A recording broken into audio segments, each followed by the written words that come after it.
یہ ایک بیمار معاشرہ ہے جہاں پر رہ رہے ہیں.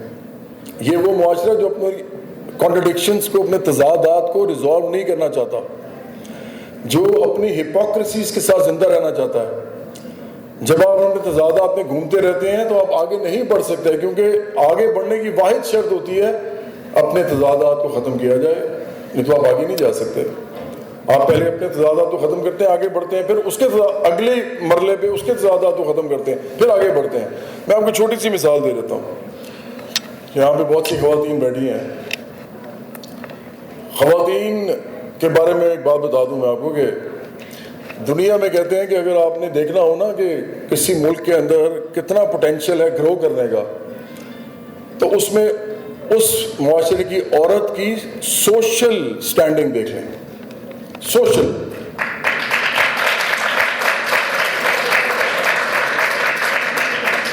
تو یہاں پہ بہت سی خواتین ہیں، کچھ دوپٹے میں ہیں، کچھ چادر میں ہیں، کچھ برقعے میں بھی ہوں گی، کچھ ان سب چیزوں میں نہیں ہیں، وغیرہ وغیرہ.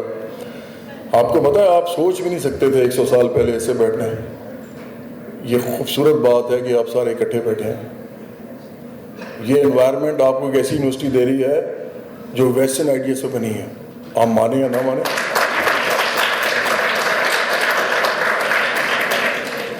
اس یونیورسٹی میں آپ جو کچھ پڑھتے ہیں، جو کچھ لکھتے ہیں، وہ پروگریسو ہے، وہ آپ کو آگے لے کے جاتا ہے، وہ آپ کو انسان بناتا ہے، وہ آپ کو ٹالرنٹ بھی بناتا ہے. اور خاص طور پہ جہاں پہ آرٹ کی بات ہو، جہاں پہ یہ سی سے کیا مطلب کلچر، اس کی بات ہو، تو پھر وہ بہت ہی ضروری ہو جاتا ہے کہ ایسی یونیورسٹی کے اندر یہ والا ماحول ہو.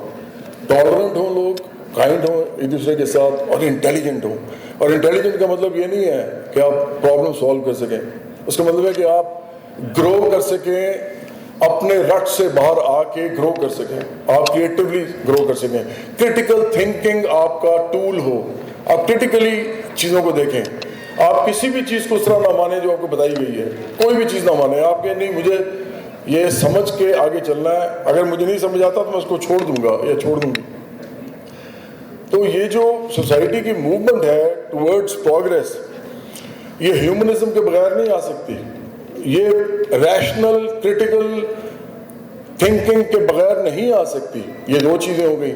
اور تیسری، نیچرل لاز پہ بنے جتنے بھی آپ کی سائنسز ہیں، یہ ان کے بغیر نہیں آ سکتی. اس میں آپ کو کام کرنا پڑے گا، یعنی سائنس اینڈ ٹیکنالوجی پہ کام کرنا پڑے گا. اور یہ تینوں چیزیں اکٹھی لے کے چلنی پڑیں گی. ہیومنزم کو بھی، ہیومنزم جو سب سے اوپر ہوگا. ریلیجن آپ کا اپنا اپنا ہے. جب کوئی آگے کھڑا ہو کے کہتا ہے نا کہ نہیں جی ریلیجن تو پہلے ہوتا ہے، تو بھائی آپ کا پہلے ہوتا ہے نا. ہندو کا تو اس سے پہلے، اس کا اپنا ہوتا ہے، وہ اس سے پہلے ہوتا ہے. آپ سارے کون ہیں؟ آپ سارے ہیومنز ہیں. میں مسلمان ہوں، لیکن ہو سکتا ہے یہاں پہ کوئی کرسچن بیٹھا ہو. تو ہم اصل میں کیا ہیں؟ ہم ہیومنز ہیں. We are all human beings. بعد میں ہم مسلمان ہیں، کرسچن ہیں، وہ اپنی اپنی آئیڈینٹیز ہیں ہماری.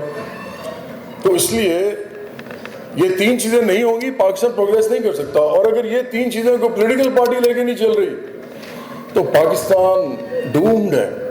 اور اگر کوئی پولیٹیکل پارٹی پاکستان میں اب یہ کر رہی ہے کہ وہ ریلیجن کو اور زیادہ پولیٹیکل پالیٹکس میں لے کے آ رہی ہیں، تو آپ ذہن میں رکھیں کہ آپ واپس کی طرف جا رہے ہیں اور لڑائی بڑھے گی، آگ لگے گی. لوگ ایک دوسرے کو باقاعدہ ڈھونڈیں گے مارنے کے لیے، کسی نہ کسی ڈفرینس آف اوپینین کے اوپر. یہ مذاق نہیں ہے. یہ جو ملک میں ہو رہا ہے اس وقت، اس کو جس طرح ریلیجن سمجھ آتا ہے اس کو اسی طرح آتا ہے. وہ ایک غریب آدمی ہے، وہ ریلیجن کے اندر ریفیوج بھی ڈھونڈتا ہے، وہ ریلیجن کو اپنے سیلف اٹونمنٹ کے لیے یوز کرتا ہے، وہ ریلیجن کو اپنے لیے سمجھتا ہے کہ میرے لیے سیویئر ہے. وہ ایک دم ماؤ نے کہا، چیئرمین ماؤ جنہوں نے چائنا کے آرکیٹیکٹ تھے، ماڈرن چائنا کے بھی آرکیٹیکٹ انہیں کو ابھی بھی کہا جاتا ہے. حالانکہ چائنا میں ایک شفٹ آئی ہے، لیکن پھر بھی وہی سمجھتے ہیں کہ وہی آدمی تھا جس نے اصل میں شفٹ کیا، کلچرل ایولیوشن لے کے آیا تھا. اس نے ایک بار کہا تھا کہ religion is like a stick to a blind man. If you take it from him, he will fall down.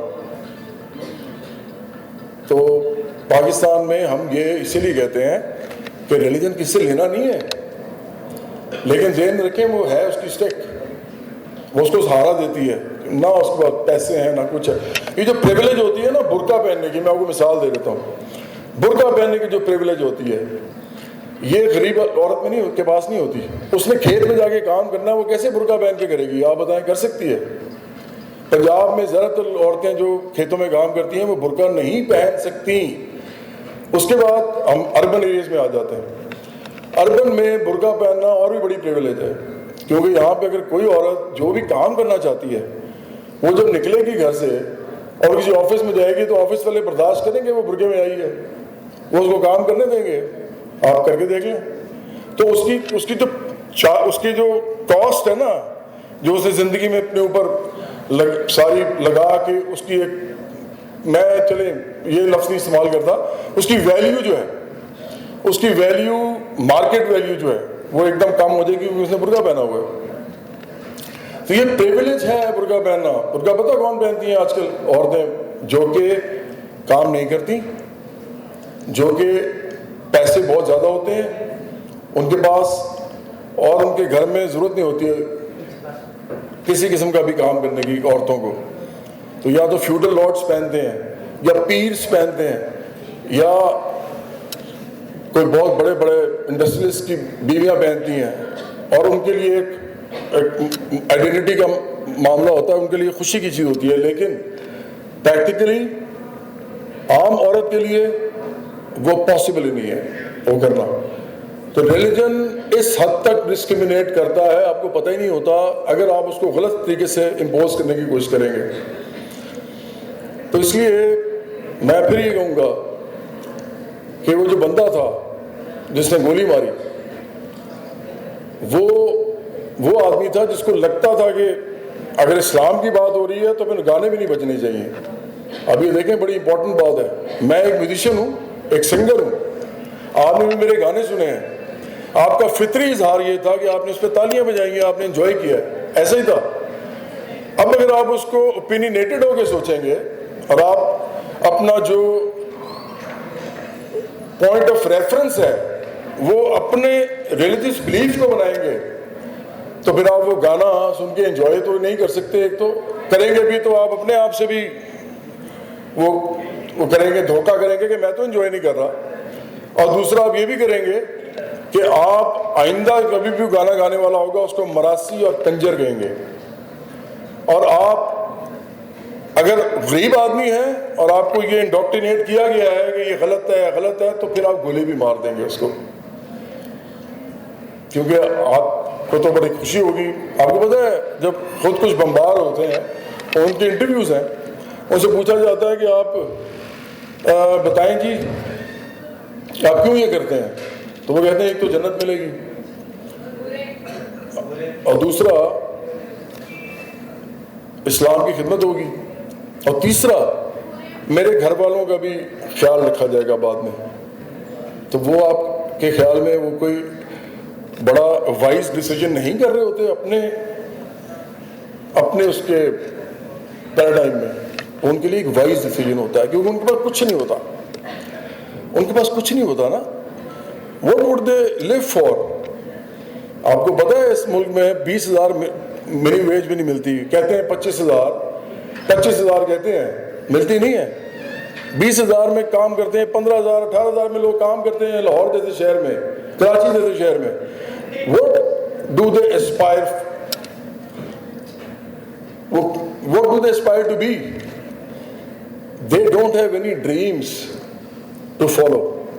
ان کے پاس کچھ نہیں ہوتا, تو ان کو جب کوئی ایسی چیز ملتی ہے نا تو وہ فوراً پکڑ لیتے ہیں. ان کو اس میں سلیس ملتا ہے, اس میں ان کو پیس ملتا ہے, اس میں ان کو پاور ملتی ہے جو ان کو کبھی نہیں ملی ہوتی. تو جب آپ لوگوں کو اس طرح انڈوکٹرینیٹ کرتے ہیں اپنی انٹرپریٹیشنز آف ریلیجن, جو کہ آپ نے اپنے ڈرائنگ روم میں بیٹھ کے ہیٹر لگا کے سردیوں میں یا اے سی لگا کے گرمیوں میں آپ نے اس کو ایوالو کیا ہوتا ہے ایز فلاسفرز, جب آپ اس کو انڈوکٹرینیٹ کرتے ہیں سوسائٹی کے اندر, اور خاص طور پہ پولیٹیکلی جب کرتے ہیں آپ پولیٹیکل اسلام جب آپ لے کے آتے ہیں, تو پھر وہ غریب آدمی کو اور طرح سمجھ آتا ہے, مڈل کلاس کو اور طرح آتا ہے, ایلیٹ کو اور طرح آتا ہے. چھوٹے شہروں میں اور طرح آتا ہے، گاؤں میں اور طرح آتا ہے، بڑے شہروں میں اور طرح آتا ہے، عورتوں کو اور طرح آتا ہے، مردوں کو اور طرح آتا ہے، ایک شہر کے اندر ایک غریب علاقے کو اور طرح آتا ہے اور امیر علاقے کو اور طرح آتا ہے۔ ڈیفینس کا اسلام فرق ہے بھاٹی گیٹ کے اسلام سے لاہور میں۔